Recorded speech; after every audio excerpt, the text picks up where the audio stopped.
वक्फ board और हज committee के बेशतर मुलाजमीन तनख्वाहों से महरूम हैं।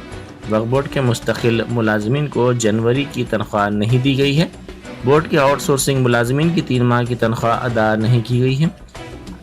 वक्फ बोर्ड के CEO के ना होने की वजह से तनख्वाहें मुलाजमीन को वक्त पर अदा नहीं की जा सकी।